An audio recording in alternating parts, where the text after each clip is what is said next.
Hello everyone दोस्तों, welcome back to the channel of Sarang Gujarati's commerce academy. कैसे हो आप सब लोग? आई होप आप सब लोग बहुत अच्छे होंगे। सो दोस्तों, जो भी मेरा लास्ट वीडियो था दैट इज वीडियो नंबर 16 था शायद वो वीडियो के अंदर वहां पे मैंने आप सभी लोगों का जो आपका डिमांड एनालिसिस वाला चैप्टर नंबर 3A है, तो उसके वहां पे मैंने आपको कुछ टॉपिक सिखाए थे, जिसमें वहां पे हमने देखा था कि वहां पे जैसे डिमांड शेड्यूल क्या होता है, फिर वहां पे मैंने आपको सिखाया था डिमांड कर्व क्या होता है। वहां पे हमने देखा था individual demand schedule, individual demand curve, market demand schedule, market demand curve, ये सारी चीजें क्या होती है वो मैंने वहां पे आपको बहुत ज्यादा डिटेल में सारी चीजें समझा दी थी। ठीक है, तो उम्मीद करता हूं दोस्तों आप सभी लोगों ने वो जो वीडियो वो पक्का देख लिया होगा। अगर नहीं देखा होगा दोस्तों तो प्लीज वो वीडियो को पक्का देखना, क्योंकि वो वहां पे जो भी मैंने आपको कॉन्सेप्ट सिखाया है बहुत इंपॉर्टेंट कॉन्सेप्ट है। ठीक है, अभी देखो आज का जो भी है मेरा वीडियो होगा दोस्तों, तो इस वीडियो के अंदर यहाँ पे मैं आप सभी लोगों को आपका जो वहां पे टेक्स्ट बुक का पेज नंबर 1919 है उसके ऊपर का एक कॉन्सेप्ट है जिसका नाम है reasons justifying downward sloping of demand curve. ठीक है, जैसे हम लोगों ने वहां पे देखा है ना कि जब भी अपन वहां पे डिमांड कर्व की बात करते हैं दोस्तों, जैसे आप ये वहां पे ग्राफ देखोगे तो डिमांड कर्व हमेशा कैसा रहता है, बोले जल्दी से, यहाँ पे अपना लेफ्ट टू राइट डाउनवर्ड रहता है, बरोबर ना। डिमांड कर्व यहाँ पे कैसा दिखेगा आपको, लेफ्ट टू राइट डाउनवर्ड दिखेगा, लेफ्ट टू राइट डाउनवर्ड दिखेगा, समझा क्या। तो ऐसे ही डाउनवर्ड क्यों होता है, तो हमको क्या करना है बोलो, ये सारी चीजों का वहां पे डिटेल जानना है कि भाई डाउनवर्ड स्लोपिंग क्यों है। ठीक है, सो देखो यार, ये जो उन्होंने reason for downward sloping of demand कर दिया है ना, इसके अंदर यहाँ पे अपने 5 पॉइंट है। कितने पॉइंट है मुझे बोलो? 5 पॉइंट है। ठीक है, सबसे पहले यहाँ पे उन्होंने रीजन दिया है कि law of diminishing marginal utility के वजह से वहां पे जो डिमांड कर वो डाउनवर्ड स्लोपिंग होता है। अभी क्यों ऐसा समझ लो। देखो दोस्तों, मुझे एक बात बोलो कि जैसे हम लोगों ने वहां पे डिमिनिशिंग मार्जिनल यूटिलिटी पढ़ा, बरोबर ना, लास्ट चैप्टर नंबर 2 था, तो उसके अंदर वहां पे मैंने आप सभी लोगों को क्या सिखाया है दोस्तों, तो वहां पे हमने ये देखा कि जब भी अपन किसी भी प्रोडक्ट का वहां पे यूज करते हैं, ओके, या जब भी अपन किसी भी कमोडिटी को वहां पे कंज्यूम करते हैं, बरोबर, तो उसमें से मिलने वाला जो अपना यूटिलिटी होगा वो वहां पे क्या होगा बोलो, अपना कम कम होगा कि नहीं होगा, बोलो यस सर, कम कम होगा। तो ये क्या बोल रहा है, देखो ये बोल रहा है वहां पे कि जब भी अपने पास किसी भी कमोडिटी का, जैसे अपन कंजम्पशन करते हैं, कोई भी चीजों का स्टॉक जब अपने पास बढ़ जाता है तो उसमें से मिलने वाली यूटिलिटी जो है ना वो हमेशा अपनी क्या होने वाली, बोलो डिमिनिश होने वाली है। इसलिए कोई भी कंज्यूमर वहां पे क्या करेगा पता है क्या, तो कोई भी कंज्यूमर वहां पे ये सोचेगा कि बाबा मैं अगर इसको महंगे में परचेस अब भी कर लूंगा, लेकिन मुझे पता है कि कुछ दिनों बाद इसमें से यूटिलिटी तो मेरी वहां पे कम होने वाली है, तो क्यों ना मैं ये कमोडिटी को या ये गुड्स में तभी परचेस करूं जब उसका प्राइस वहां पे क्या होगा, बोलो वहां पे कम हो जाएगा, समझा क्या। इसलिए हमेशा रखना बेटा कि हर एक कंज्यूमर को ये पता है कि बाबा अगर मैं इसको अभी परचेस कर भी लूंगा तो भी आने वाले कुछ टाइम में इसमें से मिलने वाला यूटिलिटी मेरा डिक्रीज ही होने वाला है। तो हमेशा वहां पे कोई भी कंज्यूमर किसी भी प्रोडक्ट को तभी वहां पे परचेस करेगा जब उसमें से उसका जो प्राइस रहेगा, उसका जो क्या रहेगा बोलो, प्राइस रहेगा, वो कैसे रहेगा बोलो, वहां पे कम रहेगा। समझ में आया क्या पक्का? तो हमेशा याद रखना, जब भी प्राइस कम होगा तभी अपन वहां पे डिमांड बढ़ाते, और इसी रीजन की वजह से दोस्तों वहां पे जो आपका डिमांड कर्व है, वहां पे जो आपका क्या है बोलो, डिमांड कर्व है, वो आपका वहां पे क्या रहेगा बोलो, डिमिनिश होगा। समझ में आ रहा है? जैसे अगर आप यहाँ पे देखोगे तो सुनो मेरी बात, राइट, देखो ये आपका वाई एक्सिस जो है ना, इसके ऊपर यहाँ पे उन्होंने आपको प्राइस दिया हुआ है, बरोबर, और एक्स एक्सिस जो है ना इसके ऊपर यहाँ पे उन्होंने आपको क्वांटिटी डिमांडेड दी हुई है, बराबर।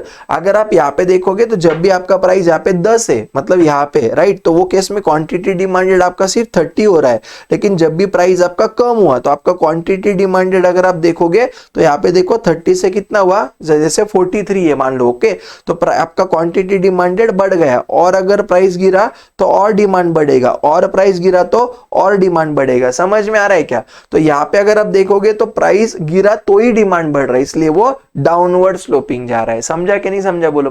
तो पहला रीजन क्या है बोलो, आपका law of diminishing marginal utility. पहला क्या है वो, law of diminishing marginal utility. ठीक है, अभी सेकंड वाला उन्होंने यहाँ पे हमको जो दिया है ना बेटा, वो दिया है इनकम इफेक्ट। क्या है बोलो, इनकम इफेक्ट। ठीक है, अभी मतलब होता क्या समझ लो। देखो दोस्तों, फॉर एग्जाम्पल मान लो कि मेरा है ना स्टार्टिंग में, मान लो फॉर एग्जाम्पल बोलता इनकम था 10,000 रुपया महीना। कितना था बोलो, 10,000 रुपया महीना था। ठीक है, अभी जब भी मैं 10,000 रुपया वहां पे पर मंथ मेरा इनकम था ना, तब मैं वहां पे क्या करता था मान लो, तो तभी मैं वहां पे ना जैसे मैं बोलता हूँ कि जब मैंगो परचेस करता था, जब मेरा 10,000 रुपये इनकम था, तभी मैं वहां पे परचेस करता था, मान लो मैं बोलता हूँ वहां पे 2 किलोग्राम्स मैंगो, कितना परचेस करता था मैं वहां पे 2 किलोग्राम्स मैंगो में वहां पे परचेस करता था, ठीक है। और ये जो 2 किलोग्राम्स मैंगो में परचेस करता था, मान लो मैं करता था 100 रुपीज में, कितने में करता था बोलो 100 रुपीज में, ठीक है। अभी मान लो फॉर एग्जांपल दोस्तों मेरा इनकम जो है ये हो गया, मान लो for example 50,000 rupees per month, कितना हो गया बोलो, मेरा इनकम कितना बढ़ गया, अभी पहले 10,000 जो था अभी मेरा 50,000 हो गया, बरोबर। तो मुझे एक बात बोलो दोस्तों कि जब भी मैं वहां पे 10,000 के बाद 50,000 रुपया कमाने लगूंगा, तो मेरे लिए क्या ये 100 रुपया अभी इतना बड़ा अमाउंट लगने लगेगा क्या बोलो, मुझे नहीं लगेगा। शायद जब मेरा 10,000 था तब मेरे लिए 100 रुपया अमाउंट बड़ा रहेगा, बट जब मैं मेरा वहां पे इनकम बढ़ जाएगा तो क्या वो केस में मैं ऐसे बोल सकता क्या बोलो कि अभी ये मैंगो अगर मान लो 150 रुपया भी अगर हो गया तो भी मैं उसको परचेस कर सकता हूं, बात सही क्या गलत है।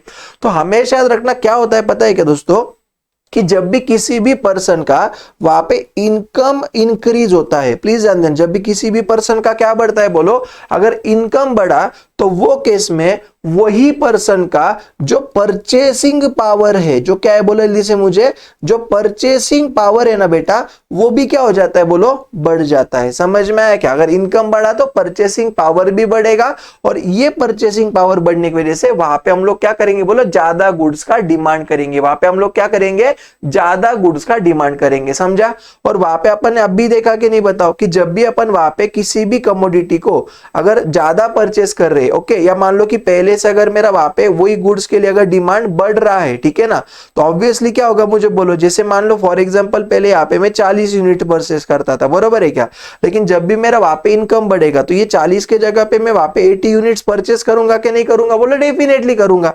समझ में आया क्या। तो कैसा होता है, जब भी इनकम बढ़ता है दोस्तों वो टाइम पे वहां पे लोगों का जो रियल परचेसिंग पावर है, क्या बोला, जब भी इनकम बढ़ेगा वो टाइम पे लोगों का जो रियल परचेसिंग पावर है वो भी बढ़ जाएगा, और परचेसिंग पावर बढ़ने की वजह से लोगों का क्वांटिटी डिमांडेड भी बढ़ेगा, और इसी रीजन की वजह से क्या होगा बोलो, आपका जो डिमांड कर्व है ना वो डाउनवर्ड स्लोप हो जाएगा। आपको समझा कि मैं क्या बोल रहा हूं, क्योंकि डिमांड कर्व को आगे तो जाना पड़ेगा ना, इसलिए डाउनवर्ड स्लोप होगा। कैसा होगा बोलिए, डाउनवर्ड स्लोप होगा। बोलो क्लियर, इतना बहुत अच्छा है। ओके, तो अभी तक अपन ने वहां पे दो देखा, पहला लॉ ऑफ डीएमयू, दूसरा अपन ने इनकम इफेक्ट देखा, ठीक है।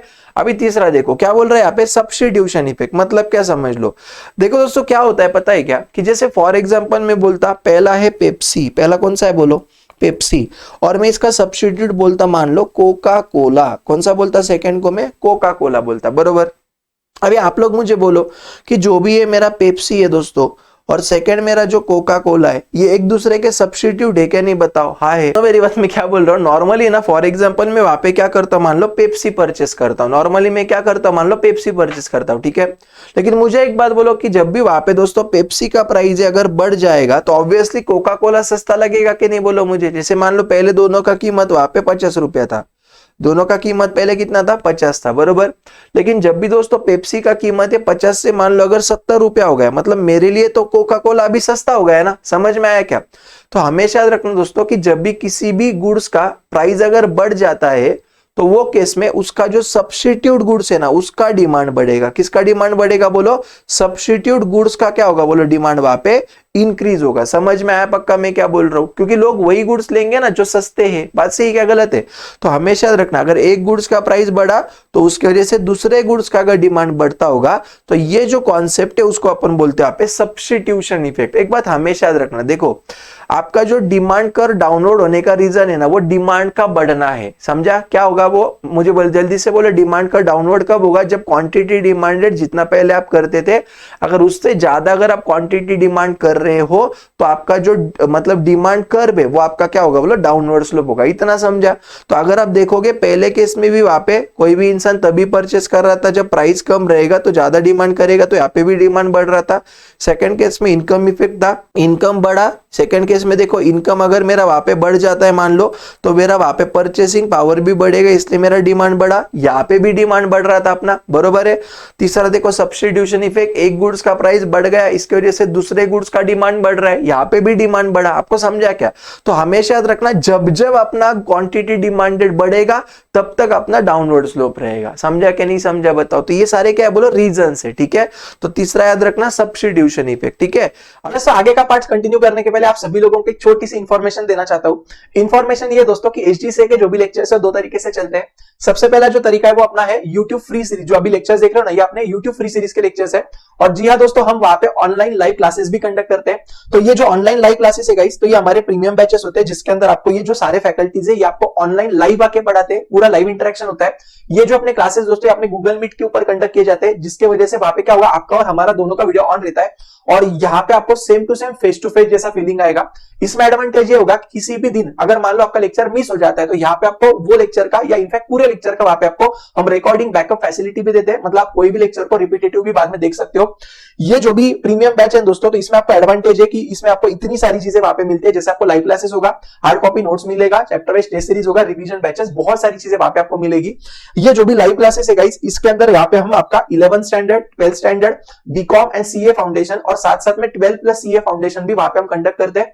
तो यस, अगर आपको लगता है कि इसके अंदर आपको एनरोल होना है, अगर आपको कोई भी और चीजें चाहिए, तो यहाँ पे जो आपको मैं नंबर दिया हुआ है इसके ऊपर आप कॉन्टैक्ट करो और जो भी बाकी की चीजें दोस्तों वो जान लो, ठीक है। तो बहुत मजा आएगा। तो करते फिर अपन अगले पार्ट को कंटिन्यू। अभी चौथा देखो, सुनो चौथा क्या बोल रहा है यहाँ पे, मल्टीपर्पज। मल्टीपर्पज मतलब क्या है, देखो सीधी बात, जैसे बिजली है, इलेक्ट्रिसिटी है, बरोबर ना। या मान लो आप कोई भी जैसे मिल्क पकड़ लो, राइट, तो मिल्क का भी अलग अलग चीजों में यूज होता है नहीं, जैसे कर्ड के लिए होता है, छाछ बनाने के लिए होता है, मिठाई के लिए होता है, बरोबर। तो यहाँ पे मल्टीपर्पज में वो क्या बोल रहा है कि ऐसा कोई भी कमोडिटी जो अपनी वहां पे सेवरल नीड्स को फुलफिल कर रहा है, अलग अलग जो अपनी इच्छा होती है, अगर वो उसको अगर फुलफिल करता रहेगा, तो अपन क्या करेंगे ना, जब उसका प्राइस कम हो जाएगा तब अपन उसका एकदम से क्वांटिटी डिमांडेड बढ़ा देंगे। समझा क्या? ध्यान में आया क्या बताओ? अगर ऐसी कोई भी कमोडिटी जो हमारी वहां पे मल्टीपल वांट्स को फुलफिल कर रही है और जब भी उसका वहां पे प्राइस क्या होगा बोलो, कम हो जाएगा ना, तब अपन इमीडिएटली क्या कर देंगे बोलो, वहां पे जल्दी से उसका डिमांड भी बढ़ा देंगे। क्या करेंगे? उसका डिमांड भी वहां पे अपन बढ़ा देंगे। समझा क्या नहीं समझा बताओ? ध्यान में आ रहा है मैं आपको पक्का क्या बोल रहा हूं? आई होप आपको क्लियर होगा, ठीक है। हमेशा याद रखना, जब भी अपना डिमांड बढ़ेगा वो केस में डाउनवर्ड स्लोप होगा, ठीक है। और चौथा यहाँ पे लास्ट वाला देखो कौन सा है, चौथा होने के बाद पांचवा न्यू कंज्यूमर, बरोबर। अभी मुझे एक बात बोलो, जैसे फॉर एग्जांपल देखो दोस्तों, मैं आपको एक बात बोलता हूँ, समझ लेना, राइट। जैसे मान लो फॉर एग्जांपल आप सभी लोग वहां पे मोबाइल लेने को गए, ठीक है, और मान लो आप सभी लोगों का बजट है कि मैं क्या करूंगी सर, वहां पे 20,000 रुपया तक का मोबाइल ले लूंगी, उससे महंगा रहेगा तो नहीं लूंगी, ठीक है। अभी मान लो फॉर एग्जांपल एक आधा जो पहले फोन था उसका कीमत मान लो पहले 50,000 था। कितना था बोलो? 50,000 था, बरोबर। तो 50,000 वाला फोन कौन ले सकता है? जिसका मतलब जो ये है, मतलब जिसकी कैपेसिटी 50,000 या उससे ऊपर के फोन लेने की, वो 50,000 का फोन ले सकता था, बरोबर है क्या। अब ये फोन वाला ने क्या कर दिया, इधर है ना, इसके ऊपर कुछ बहुत बड़ा ऑफर लेके आए। मान लो ये फोन का कीमत उन्होंने कर दिया 15,000। कितना कर दिया बोलो? 15,000 कर दिया, बरोबर। तो मुझे एक बात बोलो यार, कि पहले ऐसे जो भी लोग जो 50,000 का फोन नहीं ले सकते थे और जब भी उसका प्राइस 15,000 कर दिया, तो अभी 15,000 प्राइस होने के बाद वो भी तो सारे लोग ले सकते कि नहीं ले सकते बोलो, जो पहले नहीं ले सकते थे। बात समझ में आ रहा है मैं आपको क्या बोल रहा हूँ? हमेशा याद रखना बेटा, जब भी किसी भी गुड्स का अगर प्राइस कम हो जाता है ना, तो वो केस में वहां पे न्यू क्लास ऑफ कस्टमर आ जाता है। समझा क्या? जैसे मान लो कि 50,000 का पहले फोन था, तो इसको सिर्फ अमीर लोग अफोर्ड कर सकते थे, लेकिन अगर ये 15,000 का हो गया तो इसको अमीर लोग भी कर सकते हैं, और बाकी के जो मिडिल क्लास है या गरीब लोग है वो भी इसको ले सकते। समझा क्या? तो हमेशा रखना बेटा, जब भी अपना किसी भी प्रोडक्ट का या किसी भी गुड्स का प्राइस अगर पहले से कम हो जाता है, तो वो केस में वहां पे मेरा न्यू क्लास ऑफ कस्टमर आ जाता है। मतलब मेरे वहां पे और क्या होगा बोलो, नए लोग आएंगे और इसका डिमांड और बढ़ जाएगा। आपको समझ में आया मैंने क्या बोला? तो ये हमेशा रखना बेटा, जब भी आपको अगर ऐसा क्वेश्चन आएगा एग्जाम में कि what are the reasons which will justify the downward sloping of demand कर, अगर आपको ऐसा क्वेश्चन आता है तो वहां पे आपको 5 पॉइंट लिखना है। पहला कौन सा? It is due to law of diminishing marginal utility. Second, it is due to income effect. तीसरा, it is due to substitution effect. चौथा, मल्टीपर्पज। और लास्ट में क्या बोलो आप जल्दी से? New consumer. लास्ट में क्या? New consumer. वहां पे आप लिख के रखो, इसके अंदर कितने पॉइंट्स लिखने बोलो आपको? वहां पे 5 पॉइंट लिखने। बोलो समझ में आया क्या? इजी क्या टफ है बताओ? देखो कॉन्सेप्चुअली अगर आप सारी चीजों को देखोगे ना बेटा तो आपको कभी कोई दिक्कत नहीं आएगा, ठीक है। पॉइंट्स, हाँ मैं एक अलग से वीडियो बनाऊंगा जहां पे मैं आप सभी लोगों को अभी तक जितना भी मैंने पढ़ा है ना उसका एक मेमोरी टेक्निक दे दूंगा, ठीक है। ओके, मतलब क्या होगा, वहां पे आपको पॉइंट्स याद रखने में आसानी होगा। बट अब भी आप सिर्फ वहां पे इतना याद रखो बेटा, इसके अंदर कितने पॉइंट्स, हमको 5 पॉइंट्स वहां पे हमको पढ़ने हैं, ठीक है। ओके, अभी देखो यहाँ पे ना आगे उन्होंने वहां पे देखो हमको एक टेबल दिया हुआ है, प्राइस यानी क्वांटिटी डिमांडेड। सबसे पहले एक याद रखना बेटा कि प्राइस का, प्लीज ध्यान देना, प्राइस एंड क्वांटिटी डिमांडेड का जो रिलेशनशिप होता है ना, जो क्या बोल रहा हूं मैं यहाँ पे, रिलेशनशिप होता है ना बेटा, ये हमेशा अपना इनवर्स रिलेशनशिप होता है बच्चा। कैसा होता है मुझे बोलो, इनवर्स। इनवर्स मतलब क्या, जैसे फॉर एग्जांपल अगर प्राइस बढ़ा तो डिमांड कम हो जाएगा, अगर प्राइस कम हुआ तो डिमांड बढ़ जाएगा। That is called as what, inverse relationship. समझ में आया कि मैंने आपको क्या बोला? तो देखो अभी पहले प्राइस 350 थी तो डिमांड 3 था, अभी प्राइस क्या हुआ 350 से 300 हुआ तो डिमांड बढ़ेगा क्या कम होगा? सब लोग चैट सेक्शन में बोलोगे। यहाँ पे मैंने आपको लिख के दिया ना, जब भी प्राइस कम होगा तो डिमांड बढ़ेगा। तो यहाँ पे अपन मान लो लिखते 5 डिमांड हुआ, फिर देखो और प्राइस कम हुआ और डिमांड बढ़ा, और प्राइस कम हुआ और बढ़ा, और प्राइस कम हुआ और बढ़ा, और प्राइस कम हुआ और बढ़ा। समझा के? तो यहाँ पे आपको बस क्या करना था, मतलब यहाँ पे आपको फिलअप करना था, ठीक है। डन, इतना समझ में आया? चलो अभी देखो दोस्तों, अपन यहाँ पे और एक टॉपिक देख लेंगे जिसका नाम है टाइप्स ऑफ डिमांड। कौन सा है बोलो? टाइप्स ऑफ डिमांड, ठीक है। तो पहले एक बात याद रखना दोस्तों कि यहाँ पे जब भी आपको टाइप्स ऑफ डिमांड ऐसा क्वेश्चन आएगा ना, तो वो केस में वहां पे आप सभी लोगों को याद रखना, इधर 5 टाइप के डिमांड होते हैं। कितने डिमांड होते हैं बोलो? 5 टाइप के डिमांड होते हैं। समझ में आया पक्का? वहां पे आप ऐसा भी कर सकते हो, C³ ID, क्या कर सकते हो, या ID का C³, ऐसा भी वहां पे आप याद रख सकते हो। क्या, कैसे याद रखोगे? यहाँ पे आप बोलो ID का C³, क्या याद रखोगे? ID का C³, ऐसे भी याद रख सकते हो, ठीक है। अभी देखो अपन एक एक यहाँ पे जो चीजें ना वो देख लेते हैं। पहला देखो यहाँ पे दिया उन्होंने डायरेक्ट डिमांड, क्या दिया बोलो? Direct demand. अभी हमेशा याद रखना बेटा, क्या होता है पता है क्या? डायरेक्ट डिमांड मतलब ऐसे गुड्स होते हैं ना जो किसी भी कंज्यूमर का जो वांट है वो डायरेक्टली सेटिस्फाई कर देगा। समझा? जैसे फॉर एग्जांपल मुझे भूख लगी है तो मैं क्या करूंगा, किसी भी फूड का डिमांड करूंगा तो वो मेरा हो जाएगा डायरेक्ट डिमांड। क्यों? क्योंकि जब भी मैं वहां पे फूड का डिमांड कर रहा हूं और जब भी मैं फूड को कंज्यूम करूंगा तो मेरा जो भी वहां पे मतलब भूख थी मेरी, वो मिटेगी क्या? नहीं बोलो मिट जाएगी। मतलब यहाँ पे वो मेरी क्या कर रही बोलो, मेरी वांट को वहां पे डायरेक्टली वो सेटिस्फाई कर रही है। समझा क्या? देखो, it is the demand by the consumer for goods which satisfy their wants directly. ऐसे कोई भी गुड्स का डिमांड करना जो हमारी इच्छाओं को वहां पे डायरेक्टली सेटिस्फाई करे, इसको अपन वहां पे कौन सा डिमांड बोलते? बोलो डायरेक्ट डिमांड बोलते। इसको कौन सा बोलेंगे? डायरेक्ट डिमांड बोलेंगे। बोलो समझ में आया? Second, they share direct consumption needs the of the consumer. इतना है, हमेशा याद रखना बेटा कि डायरेक्ट डिमांड मतलब ऐसे गुड्स का डिमांड जो किसी भी कंज्यूमर की वांट को डायरेक्टली सेटिस्फाई करेगा, ठीक है। दूसरा होता है अपना इनडायरेक्ट डिमांड। अच्छा है, इसका वहां पे प्लीज मार्क करके रखना, indirect demand is also called as derived demand. Indirect demand is also called as what? Derived demand. समझ में आया? जैसे फॉर एग्जांपल मान लो मुझे शुगर केन का जूस पीना है, इसलिए मैं शुगर केन की डिमांड कर रहा हूं, that is called as indirect demand. समझा क्या? या मान लो फॉर एग्जांपल मुझे मेरी बिल्डिंग का कंस्ट्रक्शन करना है, उसके लिए मैं सैंड का डिमांड कर रहा हूं, तो मेरी एक विश को पूरा करने के लिए मुझे जो भी चीजें लग रही है ना, that is called as what? Indirect demand. समझ में आया पक्का मैंने आपको क्या बोला? तो देखो क्या बोल रहा है, it refers to the demand for those goods which are needed for the further production. ठीक है ना? जैसे मान लो कि मुझे वहां पे शर्ट्स मैन्युफैक्चरिंग करना है, तो शर्ट बनाने के लिए मैं वहां पे क्लोथ का डिमांड करूंगा, that is called as what? Indirect demand. समझा क्या? कोई एक इच्छा को पूरा करने के लिए जो हम वहां पे दूसरे चीजों का डिमांड करते हैं उसको हम बोलते हैं इनडायरेक्ट डिमांड या डिराइव्ड डिमांड। और उसका क्या नाम है बोले जल्दी से? यहाँ पे मुझे डिराइव्ड डिमांड, डिराइव्ड डिमांड याद रहेगा पक्का। आगे देखो, it is the demand for producer goods. ठीक है, ये आपको आ सकता है, indirect demand is the demand for producer goods. True और फॉल्स क्या आएगा आपको? Indirect demand is the demand for producer goods. वापस बोल रहा हूं, सुनो मेरी बात, डायरेक्ट डिमांड में वहां पे कंज्यूमर गुड्स याद रखना। डायरेक्ट डिमांड मतलब कंज्यूमर गुड्स, डायरेक्ट डिमांड मतलब कंज्यूमर गुड्स, क्योंकि वो कंज्यूमर वहां पे उसको डायरेक्टली सेटिस्फाई करेगा, जिससे उसको सेटिस्फेक्शन मिलेगा। ऐसे जो भी गुड जिससे कंज्यूमर का सेटिस्फेक्शन मिलेगा उसको अपन वहां पे डायरेक्ट डिमांड बोलते हैं। समझा क्या? तो ऐसे कोई भी गुड जिससे उसका satisfaction, that is consumer goods है डायरेक्ट डिमांड। और इनडायरेक्ट मतलब प्रोड्यूसर गुड्स, इनडायरेक्ट मतलब प्रोड्यूसर गुड्स याद रहेगा पक्का। इनडायरेक्ट मतलब प्रोड्यूसर गुड्स, इतना आपको याद रखना है। ठीक है, डन पक्का। आगे देखो, चलो अभी नेक्स्ट वाला देखो बेटा, कौन सा है, कॉम्प्लीमेंट्री और ज्वाइंट डिमांड। जैसे फॉर एग्जांपल मोबाइल के साथ आप चार्जर ले रहे हो, that is called as what, complementary और ज्वाइंट डिमांड। जब तक चार्जर नहीं रहेगा तब तक मोबाइल का कोई यूज नहीं है, समझा क्या? ओके, जैसे पेट्रोल और कार है, ये क्या है बोलो तुम्हारा कॉम्प्लीमेंट्री, दोनों के जब तक दो चीज साथ में नहीं है तब तक वो हमको काम को आएगा ही नहीं आएगा, समझे? जैसे पेन यानी टैब है, जब तक पेन नहीं रहेगा तब तक टैब पे में लीक नहीं सकता, समझा ना? That is called as what, complementary और ज्वाइंट डिमांड।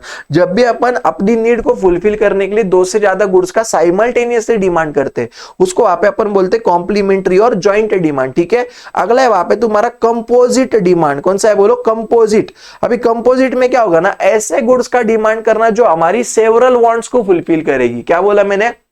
कंपोजिट डिमांड मतलब ऐसे गुड्स का डिमांड करने का जो हमारी सेवरल मल्टीपल वांट्स को क्या करेगी बोलो, आप पूरी करेगी, ठीक है? जैसे इलेक्ट्रिसिटी, इलेक्ट्रिसिटी से फैन भी चलता है, लाइट भी चलती है, ट्यूब एसी भी चलेगा, इन्वर्टर भी मतलब अपना, और क्या वॉशिंग मशीन भी चलेगा, राइट? तो इतना याद रखना बेटा, कंपोजिट डिमांड मतलब आप ऐसे गुड्स का वहां पे डिमांड करो जो आपकी सेवरल वांट्स को फुलफिल करेगी, जो आपकी अलग अलग जो आपकी इच्छा है वो सबको फुलफिल करेगी, that is called as what, composite demand, ठीक है? लास्ट में आपका वहां पे कॉम्पिटिटिव डिमांड। कौन सा है बोलो, कॉम्पिटिटिव। जैसे फॉर एग्जांपल देखो, मैं बोलता पेप्सी यानी कोका कोला, ये क्या है बोलो, एक दूसरे की कॉम्पिटिटिव है, समझ में आया क्या? सब्स्टिट्यूट गुड्स भी बोल सकते हैं अपन। जब भी आप किसी भी सब्स्टिट्यूट गुड्स का डिमांड करते हो उसको अपन बोलते हैं कॉम्पिटिटिव डिमांड, ठीक है? जैसे टी और कौन सा है बोलो, कॉफी है, टी और कॉफी है, राइट? या शुगर या जैगरी है, समझ रहे हो ना? या for example the Coca Cola Pepsi है, समझ में आया क्या मैं क्या बोल रहा हूं, राइट? तो ये क्या हो गया बोलो, आपका कॉम्पिटिटिव डिमांड होगा। तो आपको ऐसा आ सकता है कि demand for competitive goods is nothing but the demand for substitute goods. क्या आएगा? Demand for competitive goods is nothing but the demand for substitute goods. True और फॉल्स? तो यहाँ पे आपको क्या लिखना है, ट्रू। समझा क्या आपको पक्का? तो गाइस मैंने आपको यहाँ पे जो सिखाया आपको ध्यान में आ रहा है पक्का मैं क्या बोल रहा हूँ? अभी आप सभी लोगों को एक छोटा सा होमवर्क है, ये जो टेबल है ना बेटा, ये आज आपको क्या करना है बोले, यहाँ पे कंप्लीट करके आना है। बोलो इतना होगा कि नहीं होगा बताओ? ओके, यहाँ पे आप लिख लेना, फिर अगले जो मेरा वीडियो होगा उसके अंदर मैं आपको क्या करूंगा दोस्तों, ये जो भी टेबल था ना बेटा, ये टेबल वहां पे आपको मैं पूरा करके दे दूंगा, ठीक है? तो आज अपन ने वहां पे क्या पढ़ा बेटा कि डिमांड का जो स्लोप होता है, डिमांड का कर्व का जो स्लोप होता है वो डाउनवर्ड की होता है, पहला। और सेकंड वहां पे अपन ने देखा कि हमारी टाइप्स ऑफ डिमांड क्या क्या है। तो याद रखना, आईडी का क्यूब, आई मतलब इनडायरेक्ट डिमांड, डी मतलब डायरेक्ट डिमांड, सी मतलब कंपोजिट डिमांड, सी मतलब कॉम्प्लीमेंट्री गुड्स का डिमांड, सी मतलब वहां पे आपका लास्ट में कॉम्पिटिटिव डिमांड। समझा क्या पक्का? याद रहेगा, कंपोजिट, कॉम्पिटिटिव यानी कॉम्प्लीमेंट्री, ठीक है? आई होप गाइस जितना भी मैंने अभी तक आपको पढ़ा आपको समझ में आया होगा। तो मिलते हैं फिर अपन दोस्तों अपने अगले वीडियो में, ठीक है? Bye bye. सो गाइस अगर आपको ये वीडियो अच्छा लगे तो वीडियो को पक्का लाइक करना, चैनल पे नहीं रहेंगे तो चैनल को पक्का सब्सक्राइब करना, आपके जितने भी फ्रेंड्स हैं सारे फ्रेंड्स तक ये वीडियो को पक्का शेयर करना, और कमेंट करना आपको कौन सा पार्ट अच्छा लगा। यहाँ पे जो आपको दिख रहा है दोस्तों, ये हमारे सारे सोशल मीडिया हैंडल से, इसके ऊपर आप हमसे कनेक्टेड रह सकते हो। तो मिलते हैं फिर अपन दोस्तों अगले वीडियो में, तब तक के लिए बाय बाय, टाटा।